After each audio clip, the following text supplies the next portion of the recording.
જન્માષ્ટમીના તહેવારો નિમિત્તે પરંપરાગત રીતે રાજકોટ ખાતે યોજાતો રાંધણછઠના દિવસે શરૂ થતો આ લોકમેળો આજે મારા હાથે ખુલ્લો મૂકવામાં આવ્યો છે, જેનો મને ખૂબ આનંદ અને ગૌરવ થાય છે. આ લોકમેળામાં ઘણા બધા સ્ટોલો, પ્રદર્શન અને અન્ય વેચાણ માટેના સ્ટોલો પણ છે અને ખૂબ જ સુંદર મજાનું આયોજન પણ તંત્ર તરફથી કરવામાં આવ્યું છે.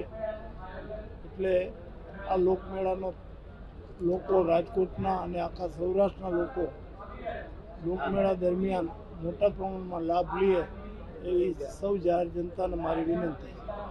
મને જે જાણકારી મળી છે એ મુજબ વિધિવત રીતે રાજ્યના સંચાલકોએ સરકારી તંત્ર પાસે અરજી કરી નથી. નિયમો પ્રમાણે અરજી કરવામાં આવે અને નિયમોનું પાલન કરવામાં આવે એને મંજૂરી આપવામાં આવે જ છે અને મેળામાં રાઈડ તો શોભા આપે. મને જે માહિતી મળી મુજબ કોઈ વિધિવત અરજી કરી નથી. પણ એસઓપી ના કારણે જે પ્રશ્ન છે, એક જ રાજ્યની અંદર બે એસઓપી કેવી રીતે છે?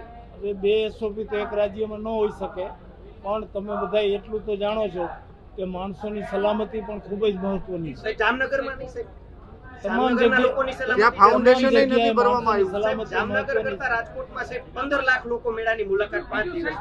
જામનગરમાં કયા ધોરણે મંજૂરી આપી, કયા નિયમ અનુસાર એની પૂરી મારી પાસે માહિતી નથી, પણ હું અહીંના સત્તાવાળાને કહીશ કે તમે જામનગરના મંજૂરીના ધોરણોનો અભ્યાસ કરી અને અહીં પણ જો શરૂ થઈ શકે તો આ લોકમેળામાં ખૂબ જ એક એને ચાર ચાંદ લાગી જાય. મેળો આજ તો હજી શરૂઆત છે.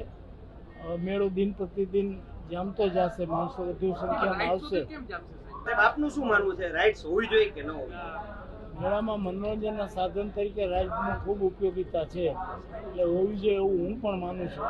પણ જામનગર અને મોરબી જે ધોરણે મંજૂરી આપી છે એ ધોરણે રાજકોટ ખાતે પણ મંજૂરી અપાય તો ખૂબ સારું, અને આ બાબતે હું સત્તાવાળા સાથે ચર્ચા કરી લઈશ. Thank you.